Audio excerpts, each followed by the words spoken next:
Are the Buccaneers really going to trade for Jimmy Garoppolo? One NFL insider believes that they will, and executives, scouts, players from around the NFL were polled by ESPN about their top players at various positions. Which Buccaneers on the defensive side of the ball were represented, and were any of them snubbed?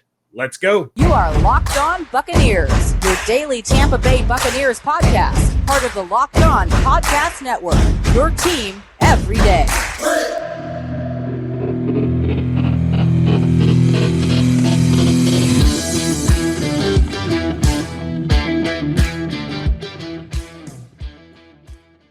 What's up, and welcome to the Locked On Bucs Podcast, part of the Locked On Podcast Network. It's your team every day. We are your daily podcast covering the Tampa Bay Buccaneers, free and available on all platforms, including YouTube.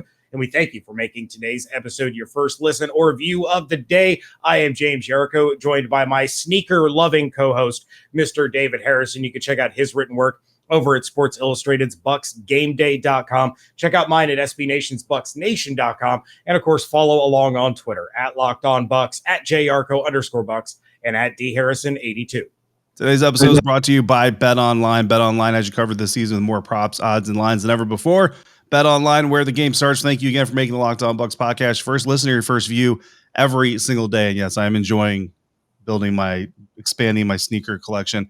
Just so you know, everybody, in the beginning, I was holding up my Locked On polo because my co-host gave me a thorough butt chewing before we recorded about having not worn any Locked On paraphernalia in the last 2 months. So I just wanted to make sure everybody knew that I still had it. Someone who may not still have it, James, is Jimmy Garoppolo, because he hasn't thrown a football in a really long time. The last time we saw him throwing a football, not too good. Great.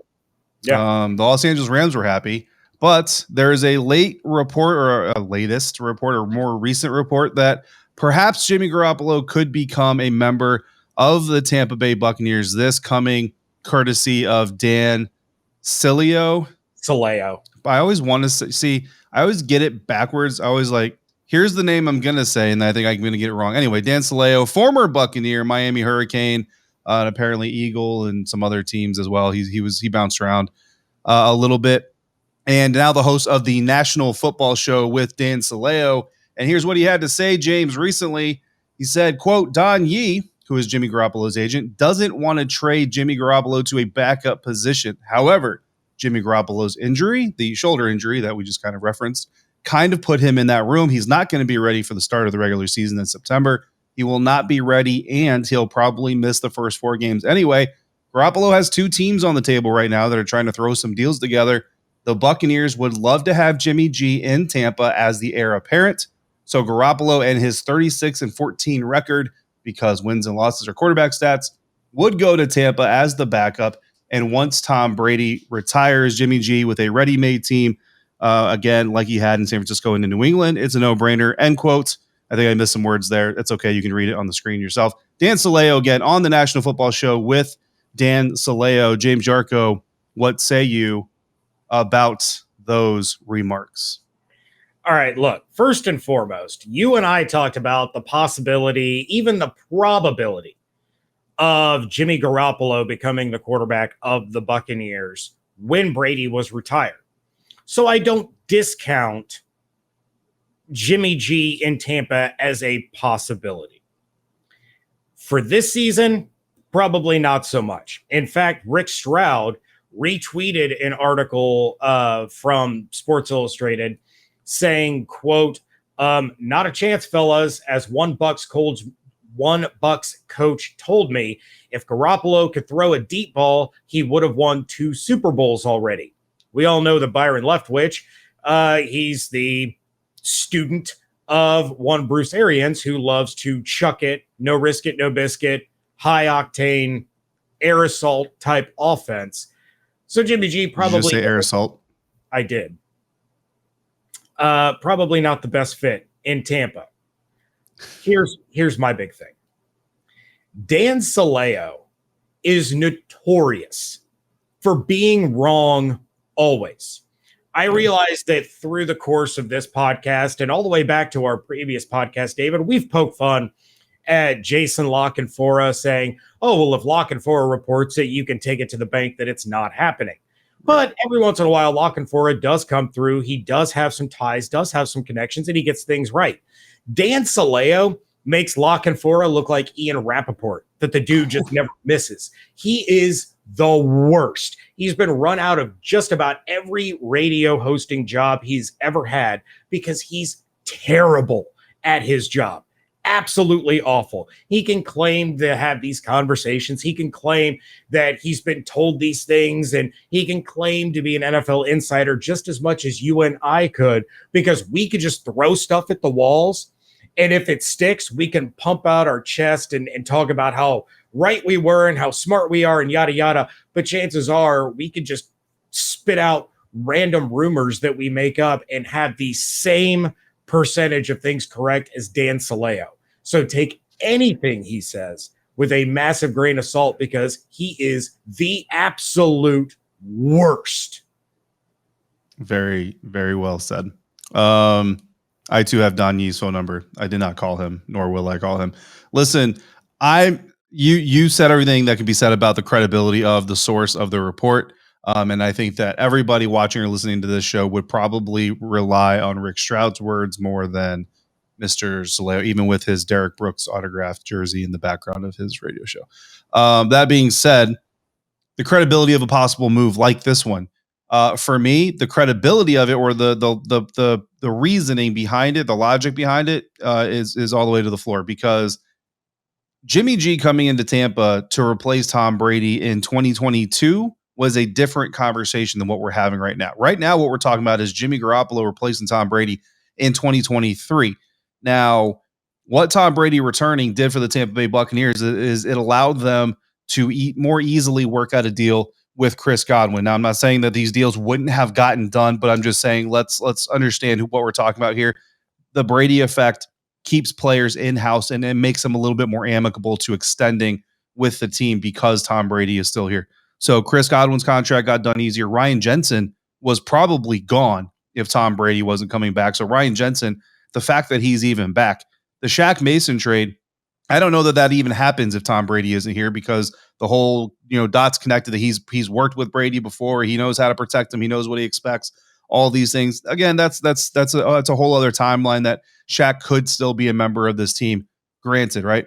But then you look at Carlton Davis. Maybe he decides he wants to go try to find more money elsewhere instead of re-signing with the Buccaneers. Leonard Fournette is another one. What Tom Brady coming back in 2022 did was set the Buccaneers up with a ramp to launch them into the future. But the eye has to be on the future, on developing this team as a year in, year out consistent winner to try to build a little bit of that culture. You don't do that with another aging veteran bridge quarterback. And in fact, in Sileo's the episode's 3 hours long, guys. I'm going to tell you right now, I did not scour the 3 hours, okay? But I did listen to a chunk of it to try to draw information on where he was coming from. First of all, he says that the Buccaneers just absolutely despise Kyle Trask. Well, if that's the case, then we'll see that, because Ryan Griffin will be quarterback number 3. We'll make our roster projections later as we get closer to training camp. I'll just tell you right now, spoiler alert, I don't believe that to be the case. I don't think that they love Kyle Trask necessarily, next franchise quarterback, but they certainly don't hate him. And again, if you're going to build a bridge, if you're going to bring in a bridge quarterback, this was the year to do it, because you didn't have Tom Brady. Tom Brady now is the reason you're a Super Bowl favorite, and also your bridge quarterback to Kyle Trask in the future. Now, again, if it's not Trask for the future for whatever reason, then the Buccaneers have enough weapons on the team that next year then go all in, try to trade up depending on where you end up in the draft order to try to get one of these quote unquote future franchise quarterbacks in the 2023 NFL draft. But as far as Jimmy G coming to the Buccaneers to take over in 2023, that makes no sense for the long-term viability of this team, because like that unnamed coach that I'm not going to claim is probably the Buccaneers quarterback coach, if Jimmy Garoppolo was worth a crap, he would have won Super Bowls when he had all the weapons around him that he's had in San Francisco. So, I think that's pretty much all we need to say about that, James, unless you have something to add. No, I think you pretty much nailed it. Dan Sileo is bad. Jimmy G does not work for the future of the franchise. And that's about it. Awesome. So on a scale of 1 to 10, Dan Sileo is a 1 on James's board. But we've got some other rankings to talk about that aren't James's rankings, but we are going to break them down and react to them just the same. And we're going to do so thanks to our friends over at betonline.net, your number one source for all your betting needs and sports information this offseason and into the new NFL season. Find all your latest sports developments, league reviews, and news, including everything going on with this year's Major League Baseball season. I hear the Tampa Bay Rays had a very bad night the other night. BetOnline is your continued source for all your sporting wagering information, including live betting, esports, and scores. And betonline.net remains the best spot for all your sports scores, podcasts, and news this season. BetOnline.net is the fastest and easiest way to check out on all your favorite sports, events, and games, including MMA, boxing, and golf. Head to the website today. Use your mobile device to learn more about the trends in the action. BetOnline, where the game starts. Segment 2 here, the Locked On Bucs podcast. Thank you for making Locked On Bucs first listen or your first view every single day. James, I'm not sure if you're aware, but ESPN recently polled numerous NFL executives, players, and coaches to build, not compile, a top 10 list of players at numerous positions. The Bucs are well represented in some of these lists while receiving honorable mentions in others, starting with off-ball linebackers, which we know is always the favorite topic of all Buccaneers fans. The Bucs have both Devin White and Lavonte David in the top 10, which might surprise some because Devin White love has kind of been shrinking as of late, James. But according to ESPN, Devin White is number 4 out of the off-ball linebackers. Lavonte David is number 9 amongst the off-ball linebackers. So, Mr. Yarcho, why is Lavonte David still being hated on by the national media? I'm not really sure. We'll get to that in a minute. Let's go in order of the top 10. So we'll start with Devin White, who, when ESPN did this last year, was number 1 on this list. Now, his highest rank in these polls was number 1 yet again. His lowest rank was out of the top 10 completely. So an NFL scouting director said, quote, chasing sacks and big plays, not making routine plays, had some of the same concerns last year, but he was just unreal late in the season. Then an AFC coach said his ability to close on ball carriers is special. Problem is, he's not always the best linebacker on his own team. Of course, he's referring to Lavonte David, who also appears on this list. And look, I think the disappointment with Devin White or kind of falling out of favor is more among Bucs fans than it is among the NFL elites as far as executives, coaches, scouts, players, all of that, because you can see that well represented on this list. They know more than you and I do. They know more than the casual observer does. They see what they see in Devin White. And I think it's fair to say Devin White's easily a top 10 off-ball linebacker. But as far as Lavonte David is concerned, David, I'll kick that over to you. Yeah, listen, I would still take, I know I made kind of jokes, right? I would still take Devin White over Bobby Wagner, over Jordan Brooks, over Roquan Smith. You know what I mean? Now, there are some other guys on there. Darius Leonard, number 1 overall off-ball linebacker. Yeah, like I can't really argue with that. Micah Parsons. Only thing I don't like about Micah Parsons is he's only done it 1 year. Now, granted, it was his rookie year, and that's amazing to do what he was able to do in your rookie season. But we've seen it time and time again in the National Football League. Once these coordinators and coaches know who you are, and now that they have 16, 17, 18 games of film to watch on you, let's see you do it in years 2, 3, 4, and 5. That's the difference. And for me, when you talk about rankings like this, I know they're for this season, right? But you have to kind of take body of work into a little bit of credit, which is why I would have Lavonte David over Devin White. So, I mean, shout out to Jenna Lane of ESPN.com for ranking Devin White number 1, because I'm fairly certain that's who put him number 1. Or wait, no, this is executives. So never mind. Shout out to Todd Bowles for ranking him number. I don't know who they pulled from the Buccaneers. Look, I would put Lavonte David above him. Is Devin White more explosive? Absolutely. Is he faster and more agile right now in his career than Lavonte David? 100%. But like this AFC scout said, quote, for whatever reason, I don't think he's ever gotten enough credit. Always thought he was the top guy. He's good at everything that matters. Instincts, playmaking, tackles, forced fumbles, PBUs, passes broken up, sacks, very consistent, end quote. Also add leadership, right? Playing through losses. Like Lavonte David, if there's like any player in the National Football League that has the right to hold out, demand a trade, all this stuff, it's Lavonte David and Mike Evans, like one and 1A. You know what I mean? Like those two guys, but they don't do it. They come to work every single day. So for me, I put Lavonte David. You got Darius Leonard, Micah Parsons, like that splash is hard to ignore. Fred Warner is very good. I probably put Lavonte David number 3. And then I probably put Micah Parsons like number 4 just because of how amazing that is. And I put Devin White number 5 with Roquan Smith, Demario Davis, Tremaine Edmonds, Bobby Wagner, and Jordan Brooks pulling back the bottom 10 there. So again, even when I'm like, Lavonte or Devin might be a little overhyped in this, it's literally one spot that I'm talking. Lavonte David, I just think is too low here. Yeah, I mean, it's weird that we go through all these years of Lavonte David doing all those things that scout said so consistently all the time. He's always reliable and, better numbers than guys like Luke Kuechly, who just got heaps of praise thrown on them year after year after year. And it's not going to surprise me at all, as unfortunate as it may be, when Luke Kuechly ends up in the Hall of Fame and Lavonte David doesn't. Even though Lavonte has all the numbers, all of the plays, everything that you could ask of a Hall of Famer, he doesn't have the notoriety. He doesn't have the name recognition. He's just criminally underrated year after year after year. In my own personal rankings, would I put him above Devin White? Maybe. I might be in line with you where they're back to back. And I realize again that this is for this coming season, but when you take a look at it in a different light of longevity, obviously Devin White's going to have the edge because Lavonte David is probably on the back 9 of his career. And, we're only going to see him play for a couple more years, if that. But both deserve to be in the top 10. So I think that top 10 got it right. Moving over to the defensive tackles, Vita Vea appears in the top 10, coming in at number 7.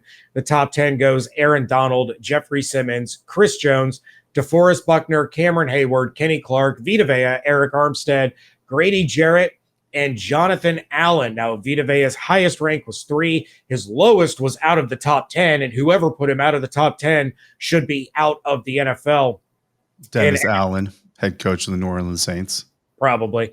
An NFC executive who voted him in the top 3 said, quote, "The way he can manhandle centers and can also play on third downs and be effective when fresh really impresses me. I wouldn't want to go against him."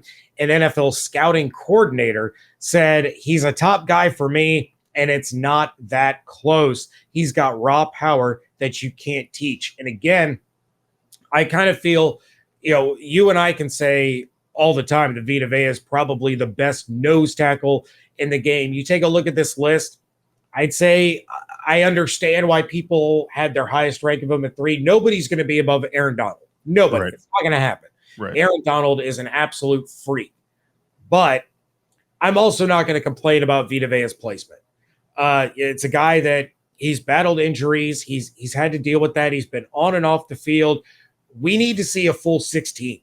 A full 16 of Vea's just dominating in order for him to move into that top 5, that top 3 category. So he's in the top 10, which is where he deserves to be. You can nitpick the ranking all you want. Right. Yeah. I'm not going to get too wrapped up around where Vita Vea is ranked. You know what I mean? He's high in my own personal rankings, and I still go back to my NFL draft take about him and how I didn't think the Buccaneers should draft him. But again, in my defense, they were running a 4-3, not a 3-4. As a 3-4 nose, he's awesome. Anyway, yeah, Aaron Donald is by himself. But I think when you look at the rest of this list, I mean, it really is eye of the beholder, but also part of this stuff, like Jeffrey Simmons, not for nothing, the Tennessee Titans have started to scheme things to try to get him open, try to get him off blocks, try to get him isolated. Chris Jones, the Chiefs do the same thing for him, stuff like that. So there are just certain things. The Buccaneers defense is predicated on getting pressure with the outside linebackers, the off-ball linebackers coming through, the blocks being eaten by the defensive line. Now this year, Todd Bowles, Jason Light, they have said that they want to try to get more pressure from the down linemen. So that's interesting to me. And I'm interested to see how much they're trying to incorporate into Vea's game and how much they incorporate into the scheme to try to maybe get Vita isolated one-on-one with some of these smaller offensive linemen that just simply can't handle him. And I think if they do that, that'll get him a little bit higher up in this list next year. Well, we still have some other positions to talk about. Antoine Winfield Jr., Carlton Davis, Shaq Barrett, all also mentioned on these top 10 lists. But first, this episode is brought to you by Rock Auto. With the ever-increasing numbers of makes and models, it is impossible for your local chain auto parts store to stock all the parts that you need. Why endure often pointless or seemingly intimidating questioning and wait while the person behind the counter orders the parts on their computer, choosing the only brand that their warehouse happens to carry? you have computers with access to rockauto.com at home and in your pocket. You can save time and money when using Rock Auto. Why would you choose to spend 30, 50, even 100% more for the same parts from a chain store or a car dealership? Some of you may remember not that long ago, I needed new brakes, new rotors for one of my cars. It was super expensive at a local chain store. I ordered it from Rock Auto. I saved 63% over what I would have paid at the store down the street for me. Not only that, but Rock Auto is a family business serving auto parts customers online for 20 years. Their prices are reliably low for every customer, and they have everything that you could possibly need, from brake parts and tail lamps to motor oil, even new carpet. Go explore their easy-to-use website today and find the solution to your auto parts needs. Go to rockauto.com right now. See all the parts available for your car or truck and write Locked On in their How Did You Hear About Us box so they know we sent you. Amazing selection, reliably low prices, all the parts your car will ever need. rockauto.com. Wrapping things up here on a Monday edition of the Locked On Bucs podcast, and we are continuing to take a look at ESPN's poll of executives, players, and scouts, and we're going to dive into the safety position where our guy, Antoine Winfield Jr., who many still remember for that wonderful play that led to the Los Angeles Rams going to the NFC Championship. He appears on the top 10. The safeties listed: number 1, Justin Simmons, followed by Minkah Fitzpatrick, Kevin Byard, Derwin James, Budda Baker, Jesse Bates, Harrison Smith, Marcus Williams, Antoine Winfield Jr. coming in at number 9. And then rounding out the top 10 is Jamal Adams. Now, Winfield's highest rank was 3, lowest rank, like the previous 3 that we've talked about, out of the top 10. And an AFC scout said, quote, his size might hurt him a bit, but that's really the only thing with him. He's good against the pass, and he can support the run. Good instincts. An NFL coordinator added, quote, he's got really good spatial awareness, and he can cover from the slot. So, Antoine Winfield Jr. coming in at number 9. Maybe, in my opinion, it might be a little bit too low, but we're talking just maybe 1 or 2 spots here. Again, this list is pretty well compiled, and it's hard to kind of shift some of these guys around, and it's really hard to argue. Really, I would probably move Jesse Bates up a little bit, but I love Budda Baker. Derwin James, we know he's a beast. Kevin Byard, I've been a fan of his since he came out in the draft. So, David, your thoughts on Winfield being there at number 9?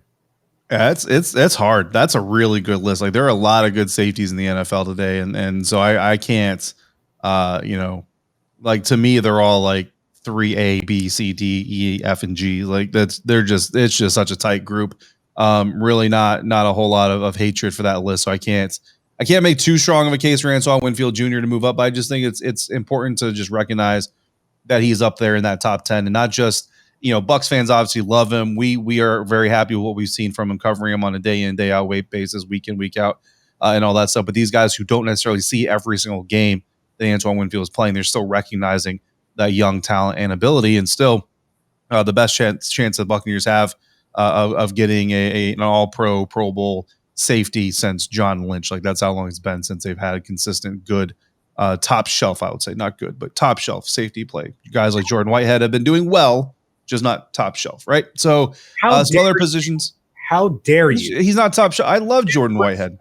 Sabby Piscatelli like that. Get out of here. So some other position groups that were ranked: cornerback, edge rusher. No Buccaneers in the top 10 of those lists, James, but some honorable mentions. Carlton Davis was an honorable mention for the cornerbacks. And so obviously when we talk about this, Carlton Davis, we like his physicality, his length, his size, his build, his aggression, kind of physicality and aggression, kind of the same thing, but not so much when going for the ball and fighting defenders and all that stuff. But you look at this list: Jalen Ramsey, number 1. Marshawn Lattimore, number 2, Jair Alexander at 3, Xavier Howard at 4, J.C. Jackson at 5, Denzel Ward at 6, Pat Surtain at 7, Marlon Humphreys number 8, A.J. Terrell is number 9, Trevon Diggs number 10. There's some younger guys there, right? A.J. Terrell, Trevon Diggs, both kind of younger cornerbacks. So maybe Carlton Davis, just by virtue, kind of going back to Lavonte David, because he's been doing it longer, and there's not this expectation of a big drop-off due to age or injury. this season. Maybe he gets the nod. You slide him into number 9 or 8 there. I would probably take him over Marlon Humphrey, but I mean, again, very good stack of talent, and so it's hard to really kind of detract from anybody there other than Marshawn Lattimore for continuing to be a New Orleans Saints, despite all of the scientific fact that is hazardous to your health. Just insists on bad behavior. But other than that, I mean, it's hard to make the argument that Carlton Davis just slam dunk should be in there above any of those guys. Yeah, I mean, the only guy that I would really remove from the top 10 would be Trayvon Diggs. But I'm not. And Marshawn Lattimore. I'm not going to. Even Marshawn Lattimore, I hate him, but I'm going to give him the respect that he deserves. Right. With Trayvon Diggs, I'll equate it this way. He's the Jameis Winston of corners. He is full YOLO all the time. He's either going to make an incredible play or he's going to give up a big play because he's all or nothing. He wants to get his hands on the ball. He wants to try to take it away. But when he goes for it, a lot of times he gets burnt. His playmaking ability is incredible, but he still gets beat far too often. But I'm not going to sit here and say that he should be removed and Carlton Davis should be the one to replace him. I just think it's a little early to be putting him in the top 10, but it's an incredible list of talent. There's no doubt about it. Yeah, and then for edge rushers, number 1, you have TJ Watt, which makes sense. Number 2, Myles Garrett. 3 and 4, the Bosa brothers, Nick and Joey, in respective order. Max Crosby of the Raiders, number 5. Von Miller of the Broncos, Rams, now Bills. At number 6, Chandler Jones, 7th. Brian Burns, Spider-Man himself, number 8. Khalil Mack, number 9. Cameron Jordan, number 10. Shaq Barrett, an honorable mention. Again, this is edge rusher has always been a little bit of a tricky subject because you got some guys on this list like Cam Jordan who play with their hand in the dirt and they're kind of coming off the edge that way. Then you have some other guys, Nick Bosa, Joey Bosa, the same way. Then you got guys who are standing up. You know what I mean? Brian Burns, Shaq would be one of those guys. So it's almost like you wish there was like a defensive end and outside linebacker type of category. I think if you had an outside linebacker category, Shaq Barrett easily top 10 in that group. Yeah, no doubt about it. And I hate the fact that Cam Jordan is on this list, but he is productive. He is, a very, very good edge rusher. He's just a jerk, and I hate him.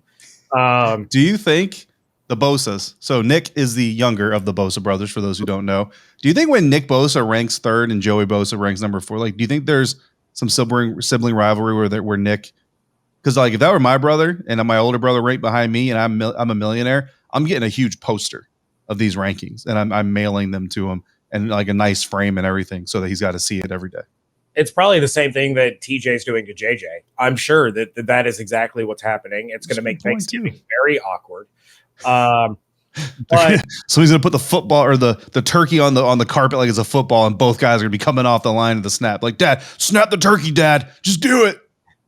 Yeah, and there's a reason that the Bosas are back to back, right? Because they probably have been feuding their entire lives with one another, pushing each other to be better and better and better. And that's why they are where they are today. So Nick is going to give Joey some of the business over this list, and watch, Joey's going to end up having a better year than Nick, and they're going to be flip-flopped, and it's just going to keep going on and on and on until the end of time, because why wouldn't I be forced to continue to talk about Ohio State Buckeyes when I don't want to? Anyway, that's going to do it for this show. Thank you again for making the Locked On Bucs podcast your first listen of the day. Now make your second listen to the Locked On NFL podcast. Our national NFL experts and insiders keep fans dialed in with the biggest stories and the latest news from around the league, because an offseason does not equal a break in action. We're going to be back tomorrow. That's right. We're back to 5 days a week. It's going to be a good time for all. We're ramping up, getting ready for training camp. The season is right around the corner. So if you have questions, reactions to this list, reactions to the Jimmy G rumors, anything at all, you can send us an email to lockedonbuckspodcast@gmail.com or leave us a voicemail at 813-444-5841. Check out David's work over at bucksgameday.com. Check out mine over at bucksnation.com. And of course, make sure you're following along on Twitter at LockedOnBucs, at JYarcho_Bucks, and at DHarrison82. Hope you all have an absolutely outstanding day. Stay safe, stay healthy, wash your hands, be good to one another, fire those cannons. We thank you so much for joining us right here at Locked On Bucs.